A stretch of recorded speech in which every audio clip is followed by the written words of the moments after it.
नमस्कार दोस्तों। आज इस वीडियो के माध्यम से बड़ी एक दर्दनाक और दुखद खबर के बारे में मैं आपसे बात करने आया हूँ। आपने सुना होगा कि कल अतुल नाम के एक बहुत ही अच्छे इंजीनियर बच्चे ने, जो एआई में स्पेशलिस्ट था, बेंगलोर में पदस्थ था, आत्महत्या कर ली। आत्महत्या करने का सिर्फ एक छोटा सा कारण था कि उसकी पत्नी ने उस पर प्रताड़ना, दहेज प्रताड़ना, अननेचुरल सेक्स, इस टाइप के जो गंदे आरोप हैं वो लगा दिए, जबकि वो शक्ल से ही लग रहा है कि वो व्यक्ति वैसा नहीं था। मैं आपको जो मैं घूमता रहता हूँ सारी दुनिया में, उस अनुभव के हिसाब से बताता हूँ। आज जो भी सवर्ण लोग हैं, उनके पास कोई कोटा नहीं है, कुछ भी नहीं है, तो वो अपने बच्चों को पढ़ा लिखा कर इंजीनियर बनाते हैं। इंजीनियर बनाने के बाद जब वो बच्चे अच्छे मार्क्स लेके अच्छी कंपनी में कमाने लगते हैं, तो कहीं से एक अच्छी सी लड़की देखकर उसका विवाह कर दिया जाता है। पर वो अच्छी सी लड़की, मैं 100% की बात नहीं कर रहा हूँ, पर 60 से कम की बात भी नहीं कर रहा हूँ, जितना मैंने देखा है, सुना है। मेरे खुद सारे बच्चे सॉफ्टवेयर इंजीनियर हैं, आईटी में बड़े पदाधिकारी हैं। मेरी बहू है, मेरे दामाद है। इस इंडस्ट्री को, इस फील्ड को मैंने बहुत गहन अध्ययन किया और ये देखा कि साहब 60% लड़कियां जो छोटे घरों से आती हैं, वो सिर्फ इन लड़कों को एक्सटॉर्शन का सब्जेक्ट बना के आती हैं। वो इनको लूटना चाहती हैं। उनको कहीं से भी इनसे प्रेम नहीं होता। जब एक मध्यम वर्गीय घर का बच्चा एक बड़ा सॉफ्टवेयर इंजीनियर या बड़े एमएनसी कंपनी में पदस्थ हो जाता है, तो उसके परिवार वाले बोलते हैं कि साहब एक छोटे परिवार से, एक अच्छे परिवार से एक गरीब लड़की या मध्यम वर्गीय लड़की ले आई है। वो लड़की तुम्हारे साथ सेटल होगी, उसने कभी पैसा नहीं देखा होगा, तो वो तुम्हारे साथ एडजस्ट करेगी। शायद यही गलतियाँ हो जाती हैं कि हम अपने बराबर के तबके से बहू नहीं लाते हैं। और फिर ये हो जाता है कि उन लड़कियों के लिए वो जो उसका पति होता है, वो एक मने कहना चाहिए लूटने का विषय हो जाता है।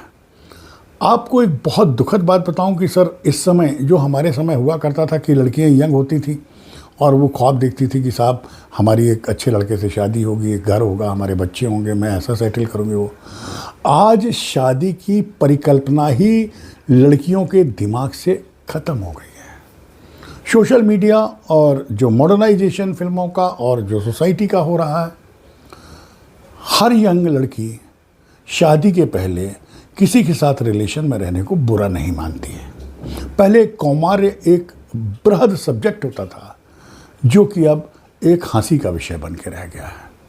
आज के यंग जनरेशन के लड़कों ने भी ये मान लिया है कि साहब हमें बैचलर लड़की तो नहीं मिलेगी, ये तय है, क्योंकि हम 20 साल से ऊपर की लड़की से शादी कर रहे हैं। ये उनकी सोच है। फिर भी वो चाहते हैं, यहां मैं बोलूंगा, मैं उन लड़कों के साथ हूं, वो चाहते हैं कि कैसे भी करके मैं अपनी पत्नी के लिए सब कुछ करूं, अपने बच्चे के लिए सब कुछ करूं, उन्हें एक ग्रेड लाइफ स्टाइल दूं और मैं भी खुशहाल रहूं। पर 100 में से जो 60% लड़कियां अजीबोगरीब घरों से आती हैं, वो इतना पैसा देखते ही पागल हो जाती है। फिर उनकी जो फ्रेंड्स और उनके जो शुभचिंतक होते हैं, वो पति से पैसों की डिमांड करने लगते हैं और वो डिमांड लेके वो बच्ची अपने पति को परेशान करती है। एक लिमिट तक बच्चा उन्हें पैसा भी देता है, सब कुछ करता है, उनके भाइयों को सेटल कराता है, उनके माँ बाप को मकान खरीद के देता है, सब कुछ करता है। एक गुलामों की तरह वो ज़िंदगी काटने लगता है, जिसने एक सपना देखा था कि मैं बादशाह बन के रहूँगा और महारानी बना के अपनी पत्नी को रखूँगा। पर इन दो प्राणियों के बीच में लूट खसोट का एक अजीबोगरीब इंटरनल सिस्टम शुरू हो जाता है। ये लड़कियाँ कहीं से भी शादी संस्था में विश्वास नहीं करती, क्योंकि ये अपनी ज़िंदगी में शादी के पहले ही सब कुछ देख चुकी होती। इनके लिए कोई भी रस्म रिवाज या बंधन माने अजीब ही होता है इनके लिए। ये कंफर्टेबल नहीं होती उसमें।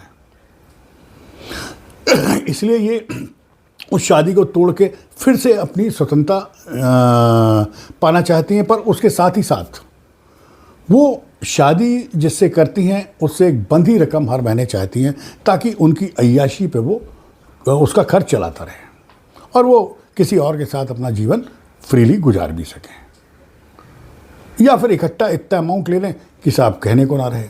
अब यहाँ पे अगर आप देखें तो उस बच्चे की बड़ी मुश्किल ये है हिंदुस्तानी कानून के अनुसार कि अगर वो लड़का उसको तलाक दे भी देता है या वो लड़की उसको तलाक दे देती है तो उस बच्चे के मरने के बाद भी सारी प्रॉपर्टी उसी लड़की को जाती है जिसने धोखा दिया।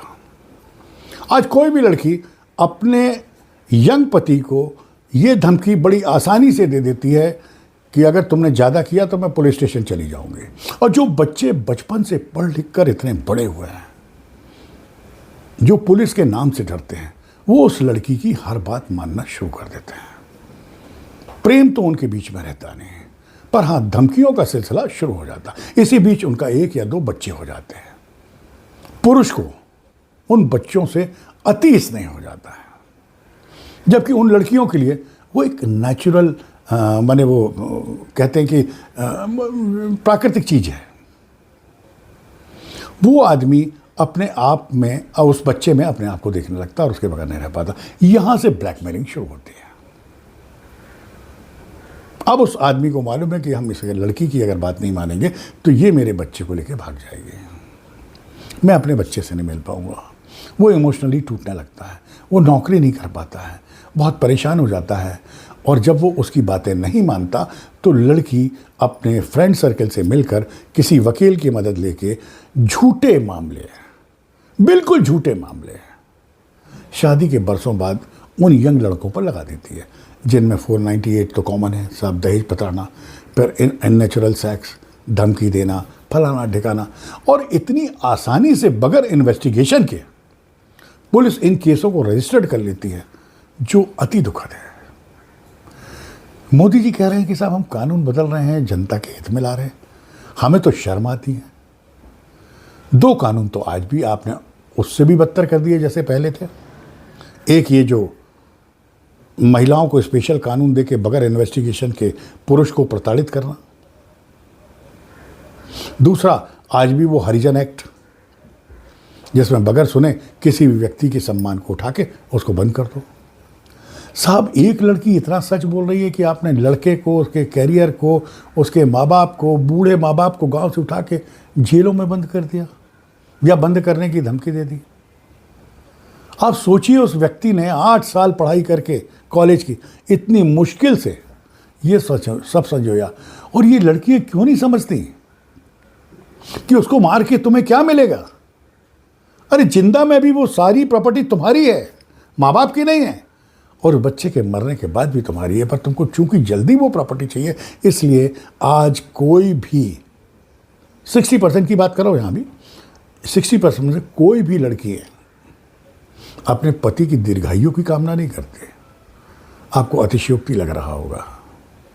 आज की नई जनरेशन में बस ये होता है कि साहब इसके पास 3 करोड़ का बंगला है, इसकी इतनी सैलरी है, इतना इसका बीमा है, इसका ये हमें मिल जाए और बाकी हम एकदम फ्री सेक्स लाइफ जिए। बहुत गंदा माहौल हो चुका है। चलिए साहब ये भी स्वीकार है, पर आप यहां तो कहते हैं साहब कि वक्फ एक्ट में दूसरी पार्टी को अदालत जाने का अधिकार नहीं दिया, ये प्राकृतिक न्याय नहीं है। और यहां अगर आप बेंगलोर, मुंबई, पूना, ऐसे हैदराबाद, इन सिटीज़ में देखें तो 70% यंग लड़कों पर लड़कियों ने केस करके रखे, सब तड़प रहे हैं। इन आईटी सिटी के से पुलिस वाले, अदालत यही पैसे कमा रहे हैं। अगर वो 10 रुपए कमाते हैं साहब दिन रात मेहनत करके, तो 2 रुपए अपने पे नहीं खर्च कर पाते हैं। बहुत दुखद है। हाथ जोड़ के आज की इन मॉडर्न लड़कियों से मेरा निवेदन है, बीइंग ए फादर, कि मेरे बच्चे अगर तुमको नहीं जमता तो अलग हो जाओ, अपने खर्चे के हिसाब से पैसे भी ले लो। वैसे तो तुम्हें शर्म आनी चाहिए कि तुम जिससे दूर हो रहे हो उसी से खर्चा मांग रहे हो। अरे तुम्हें तो खर्चा उससे लेना चाहिए दूर हो के जिसके पास जा रही हो। और अगर तुम नौकरी नहीं करे तो करो, कुछ आत्मसम्मान तो दिखाओ। आखिर क्या हुआ, उस अतुल पर 9 केस लाद दिए। उसके कल 1 घंटे की आप वीडियो में देखें तो कितना दुख है। कह रहा है कि मुझे इस देश में न्याय नहीं मिल रहा। सच्चाई है दोस्त, इस देश में न्यायपालिका है ही नहीं। ये भी ब्यूरोक्रेट हो चुके हैं। इन्हें भी राजनीतिक लोगों का सामंजस्य और माने उनकी जो संपन्नता उसको देखते हुए वो उनके करीब जाने का इच्छा होता है। ये न्याय करने नहीं आए हैं। एक जमीन 2 लोगों की होती है। न्यायाधीश 40 साल में भी डॉक्यूमेंट देख के ये नहीं समझ पाता कि ये बड़े भाई की है कि छोटे भाई की है। बहुत शर्मनाक चल रहा साहब। कल अतुल मरा है, कल कोई और मरेगा। इसके पहले सैकड़ों मरे हैं सिर्फ इन गंदी लड़कियों के कारण। चूंकि ये फीमेल हैं, चूंकि गर्ल्स को हम देवी का स्वरूप मानते हैं, तो वहाँ पे असुर औरतें भी हुई हैं, वहाँ पूतना जैसी भी हुई हैं, वहाँ हिडिंबा जैसी भी हुई हैं, गंदी औरतें भी हुई हैं। आप हर किसी को देवी देवता नहीं मान सकते हैं। आज का माहौल बहुत कलुषित हो चुका है। यंग मेल बच्चों के लिए जीना दूभर हो गया है। हाथ जोड़ के निवेदन है कि देश के बाकी अतुल लोगों को बचा लो। हे महामाया, अगर तुम्हें शादी नाम की संस्था में विश्वास नहीं है तो मत करो, अपना जीवन अपने हिसाब से जियो। पर जिन माँ बाप ने बड़ी मुश्किलों से अपने बच्चों को पाल के इस पोजीशन तक लाया, उन्हें जीने दो। सत्य है कि तुम गंदी हो और आने वाला वक्त तुम्हारा बहुत गंदा होगा, जिसको कहते हैं क्रांति।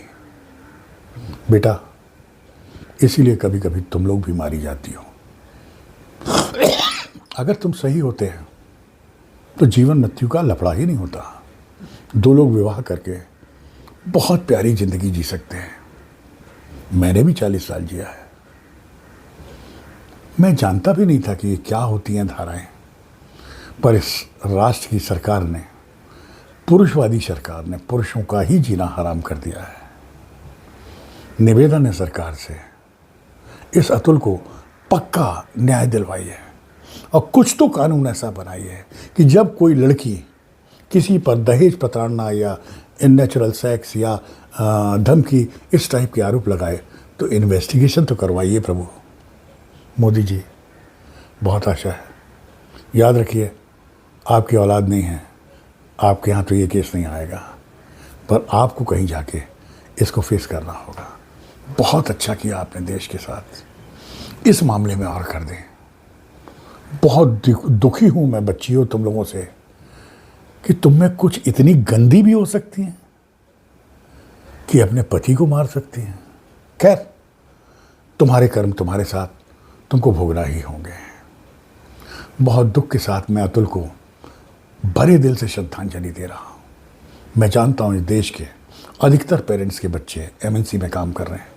ये घटना देख के वो दुखी होंगे, घबराए भी होंगे। उन सबको हिम्मत देता हूँ और कहता हूँ, आवाज़ जरूर उठाइए। अतुल की मौत को यूं ही नहीं जाने दीजिए। उसने तो वो जो न्यायपालिका है उस पर भी आरोप लगाया कि जो उनकी जज थी उन्होंने 5 लाख रुपए उससे मांगे थे सेटलमेंट के। कैसे जिएंगे ये बच्चे? और ये नहीं होंगे तो तुम क्या करोगी? I am very upset. कहने को कुछ है नहीं मेरे पास। फिर से रिपीट करूंगा, डरता नहीं किसी से। गंदी लड़कियों सुधर जाओ, गंदी लड़कियों सुधर जाओ, बच्चों को जीने का हक दो, वरना तुम्हारा भी बहुत बुरा समय आएगा।